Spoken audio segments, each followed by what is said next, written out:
O choro de Arthur ecoava pela maternidade enquanto a enfermeira o envolvia em uma manta azul clara.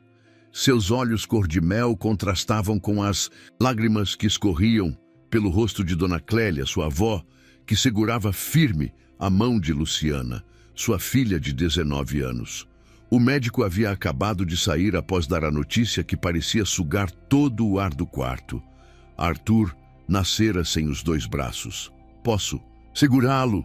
perguntou Luciana, estendendo os braços trêmulos. A enfermeira hesitou, mas o olhar determinado de Luciana a fez entregar o bebê, que imediatamente parou de chorar ao sentir o calor materno. "Ele é perfeito", sussurrou, acariciando o rostinho do filho. "Tem os olhos do pai." Dr. Maurício, o ortopedista, não escondeu seu pessimismo ao examinar o recém-nascido. "Preciso ser franco", disse, ajustando os óculos. "Ele provavelmente nunca terá autonomia completa. Precisarão se preparar para uma vida de cuidados constantes." As palavras caíram como pedras, mas algo no olhar de Dona Clélia dizia que aquela família não aceitaria facilmente aquele diagnóstico. Quando voltaram para a casa simples, na periferia de Recife, a ausência do pai de Arthur já era outro fato com o qual precisavam lidar. Carlos, que trabalhava embarcado em plataformas petrolíferas, não retornou após saber da condição do filho. Seu Augusto, um vizinho carpinteiro, havia feito um berço de madeira para o pequeno. "Toda criança merece um lugar especial para sonhar", disse ele. Naquela primeira noite em casa, Luciana ficou acordada observando o filho. As palavras do médico martelavam em sua cabeça. Limitações severas, sem autonomia, cuidados constantes. Então, Arthur abriu os olhos e a encarou com uma intensidade impressionante. Naquele momento, Luciana sentiu uma certeza profunda de que seu filho seria muito mais do que qualquer diagnóstico médico poderia prever. "Você vai mostrar para eles, meu filho", sussurrou, selando uma promessa silenciosa que mudaria o curso de suas vidas. Os primeiros anos foram marcados por batalhas constantes. Enquanto outras crianças aprendiam a engatinhar apoiando-se nas mãos, Arthur desenvolveu uma técnica peculiar de se impulsionar com os ombros e o queixo. Luciana, que trabalhava como caixa em um supermercado, pesquisava na internet da lã. "Rosie, buscando técnicas de adaptação. Ele vai precisar de próteses especiais", afirmou o ortopedista durante uma consulta quando Arthur tinha 2 anos. "E mesmo assim, as limitações serão significativas." Dona Clélia, que até então se mantivera em silêncio, levantou-se. "Doutor, realismo não é o mesmo que pessimismo.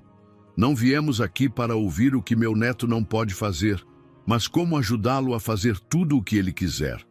As próteses custavam uma fortuna inimaginável para uma família que mal conseguia pagar o aluguel." Luciana fazia horas extras. Dona Clélia aumentou o número de trouxas de roupa que lavava. Foi nessa época que Arthur, com apenas 3 anos, começou a surpreender a todos com sua determinação. "Mãe, olha!" gritou certa tarde, segurando um lápis de cor entre os dedos do pé direito e fazendo traços coloridos em uma folha. Luciana congelou, o coração disparado. Seu filho estava sentado no chão, concentrado, desenhando com os pés como se fosse a coisa mais natural do mundo. Naquela noite, ela colou o desenho na geladeira, um círculo vermelho que ele dizia ser ela, e chorou silenciosamente depois que Arthur dormiu. Não eram lágrimas de tristeza, mas de um orgulho que parecia não caber em seu peito. Quando chegou o momento de ir para a escola, aos 4 anos, o temor de Luciana retornou. A única creche pública estava relutante em aceitar Arthur. "Não temos estrutura para crianças especiais", explicou a diretora. "Ele não precisa de estrutura especial", rebateu Luciana. "Ele precisa de uma chance." Após semanas de insistência, Arthur finalmente conseguiu sua vaga. O primeiro dia foi um teste de coragem. "Cadê seus braços?", perguntou uma menina, sem maldade. Antes que a professora pudesse intervir, Arthur respondeu com naturalidade. Eu nasci assim, mas olha o que eu sei fazer. E, para espanto de todos, sentou-se no chão e, usando os pés, montou uma torre de blocos com uma destreza que deixou as crianças boquiabertas. Foi em uma manhã chuvosa que o destino apresentou seu Jairo, um senhor de 70 anos que acabara de se mudar para o apartamento do final do corredor. Ex-professor de artes e marceneiro aposentado, ele observava fascinado enquanto Arthur tentava, sem sucesso, empinar uma pipa no pequeno pátio. Menino, você precisa de uma pipa especial, disse, aproximando-se. Posso te ensinar a fazer uma que você consiga controlar com os pés. O olhar de Arthur iluminou-se. Aquele encontro casual marcou o início de uma amizade que mudaria para sempre a história de Arthur. Seu Jairo, viúvo e sem filhos, encontrou no menino uma razão para sorrir novamente. E Arthur, pela primeira vez, conheceu alguém que não enxergava suas limitações, mas possibilidades infinitas. Aos 6 anos, Arthur enfrentou seu maior desafio. Na escola municipal, os colegas, agora mais velhos, oscilavam entre a curiosidade e a crueldade. Aleijadinho, sussurravam alguns durante o recreio. Numa manhã de setembro, Arthur chegou em casa com um uniforme sujo e um corte no supercílio. Caí, explicou simplesmente. Mas após muita insistência, confessou. 3 meninos mais velhos o haviam empurrado no banheiro, rindo enquanto ele tentava se levantar. Eles disseram que eu pareço uma minhoca se contorcendo no chão. Naquela noite, ela o encontrou tentando dormir sentado. Se eu ficar forte o suficiente para nunca mais cair, ninguém vai rir de mim. O bullying persistente começou a transformar Arthur.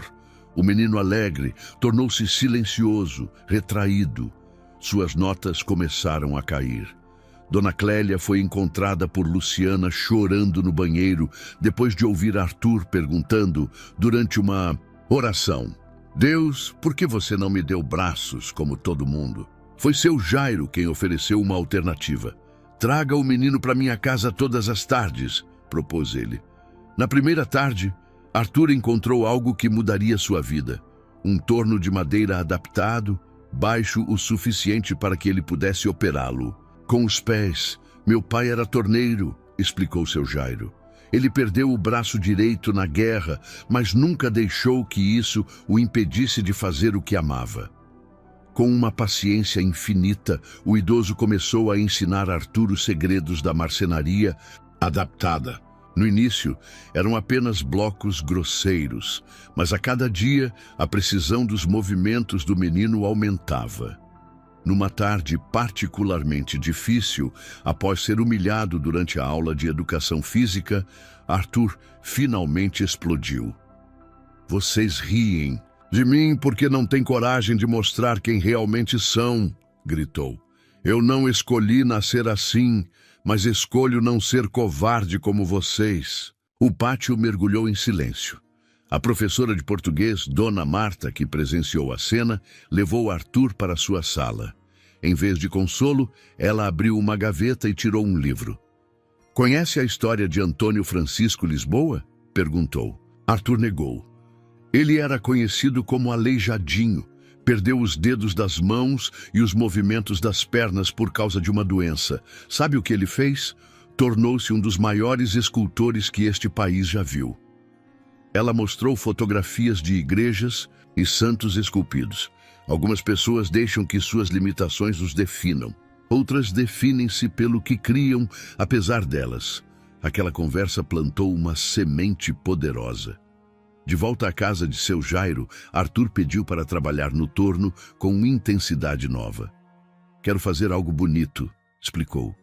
Algo que ninguém acredite, que foi feito por mim.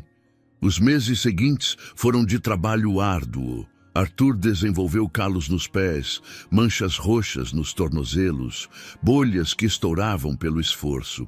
Mas a cada peça que conseguia finalizar, seu sorriso voltava um pouco mais. Foi numa sexta-feira chuvosa, quando Arthur completava 7 anos, que o ponto de virada aconteceu. Seu Jairo, que vinha se queixando de dores no peito, não atendeu quando o menino bateu à sua porta. Arthur encontrou o idoso caído na cozinha, respirando com dificuldade. Sem perder tempo, o menino usou o telefone, apertando os botões com o dedão do pé para ligar para a emergência, exatamente como Luciana o havia ensinado. Seu Jairo sobreviveu ao infarto, mas passou semanas internado. Durante esse período, Arthur surpreendeu a todos. Usou as habilidades aprendidas para finalizar sozinho uma encomenda. 6 porta-guardanapos entalhados para a festa de aniversário da filha do síndico. Quando o entalhe estilizado de pequenos pássaros foi entregue, ninguém acreditou que havia sido feito por um menino de 7 anos, sem braços.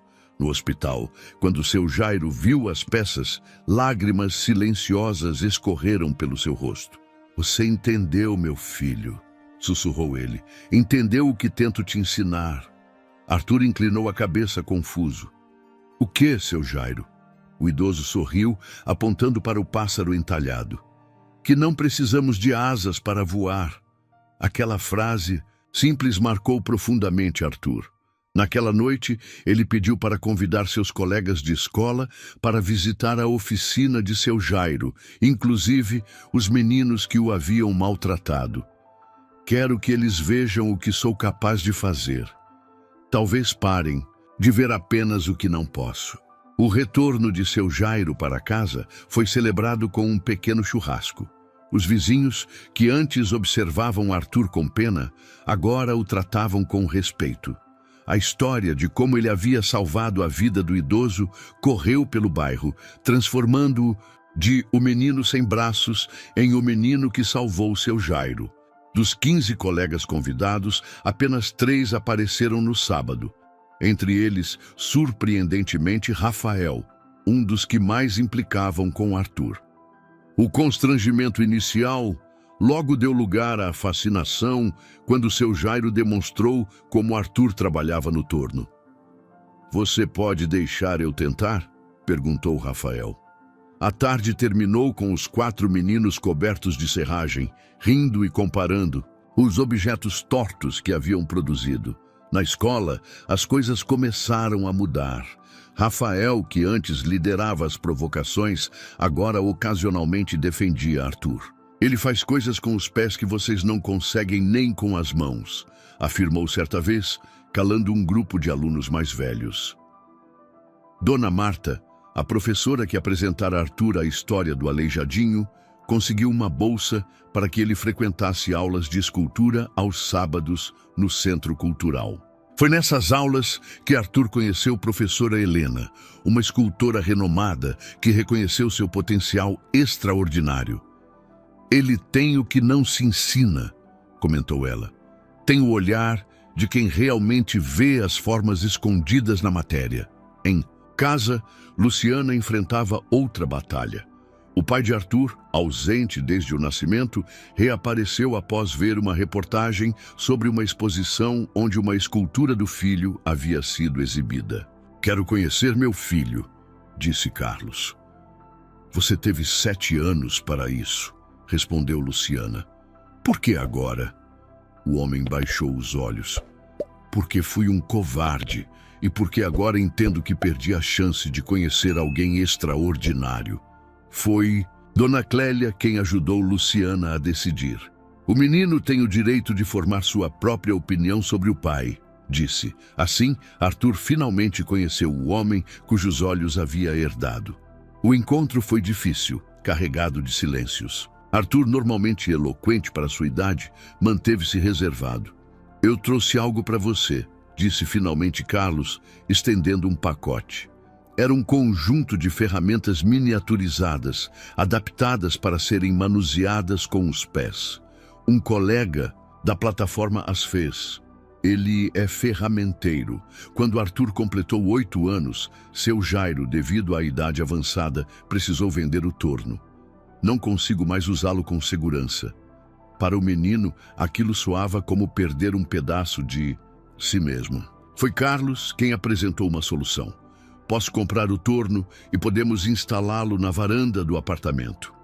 Com a ajuda do idoso, Carlos adaptou o torno para caber no espaço limitado.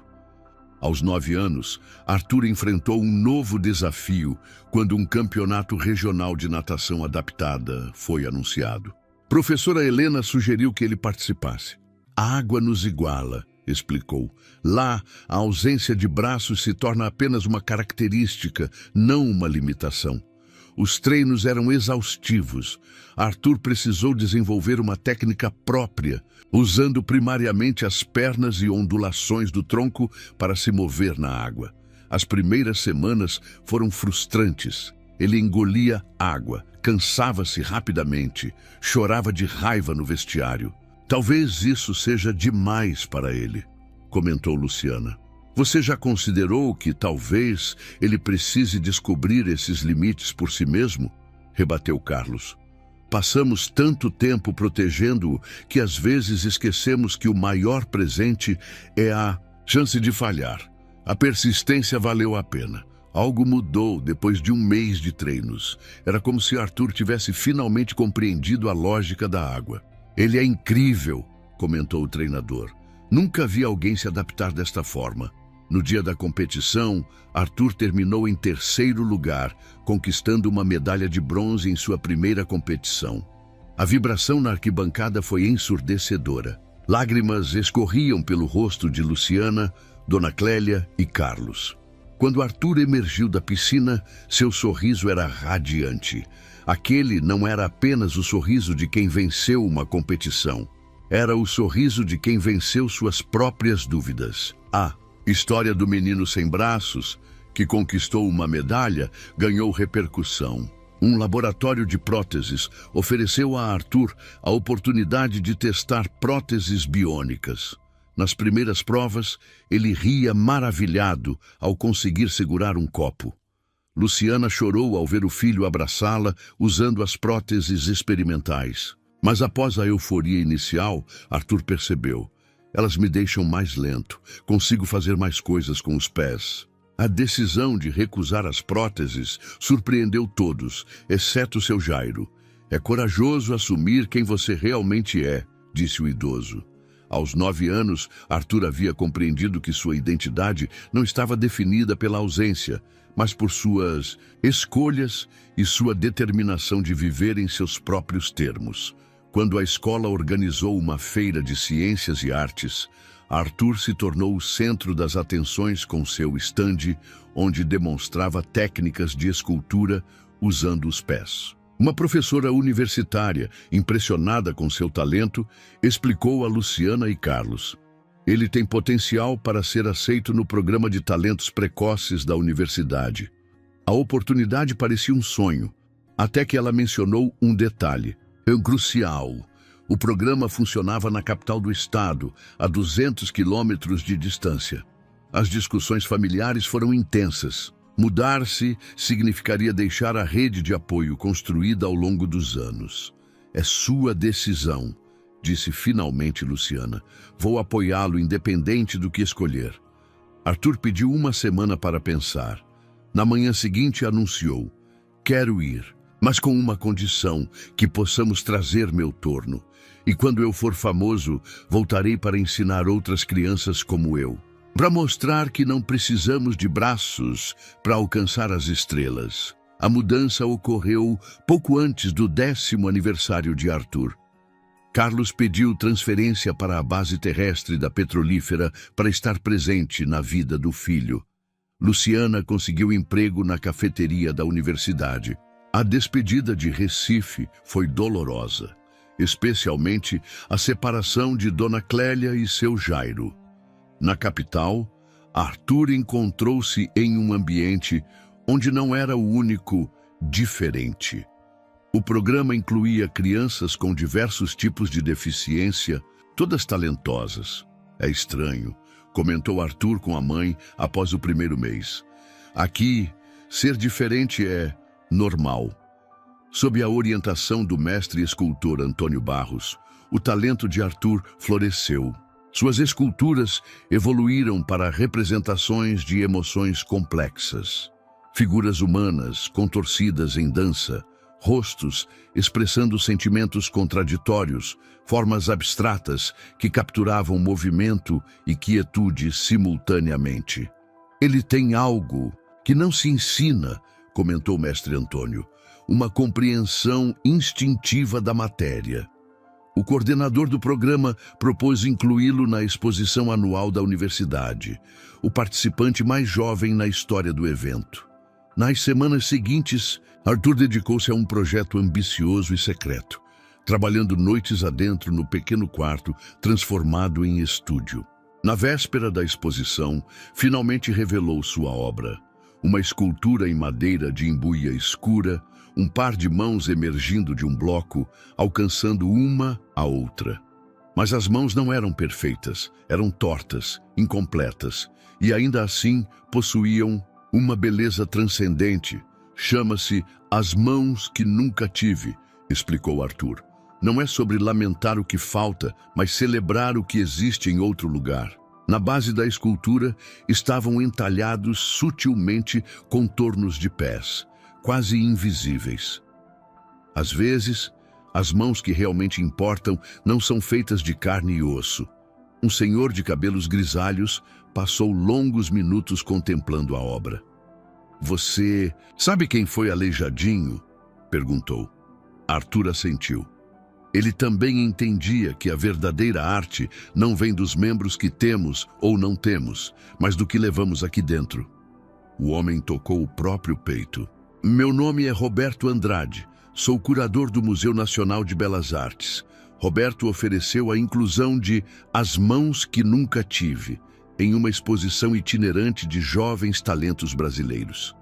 Sua história e sua arte podem inspirar milhares, especialmente aqueles que acreditam que suas diferenças são limitações insuperáveis. No último dia da exposição, uma mulher aproximou-se. Era mãe de uma menina de 4 anos, nascida sem os membros inferiores. Li sobre você e mostrei fotos das suas esculturas para minha filha, contou emocionada. Desde então, ela diz a todos que quer ser artista quando crescer. Antes, ela apenas dizia que queria ter pernas. Estendeu um desenho infantil que mostrava 2 figuras, uma pequena, sem pernas, outra maior, sem braços, ambas sorridentes. No topo estava escrito: "Podemos fazer tudo". Naquele momento, Arthur compreendeu o verdadeiro alcance do que realizava, não apenas criando arte, mas possibilidades para crianças que, como ele, precisavam ver para acreditar.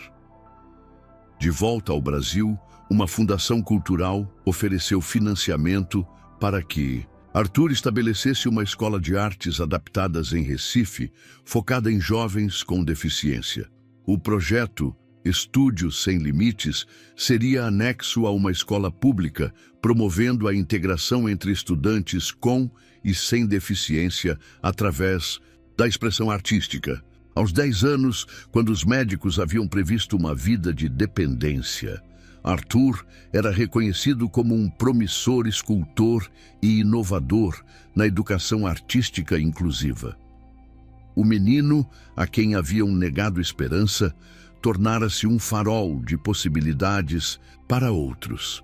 Não estou ensinando técnicas, estou ensinando possibilidades, explicou em uma entrevista. Usando recursos das vendas de suas obras, comprou o apartamento onde seu Jairo vivera, transformando-o em um anexo do Estúdio Sem Limites.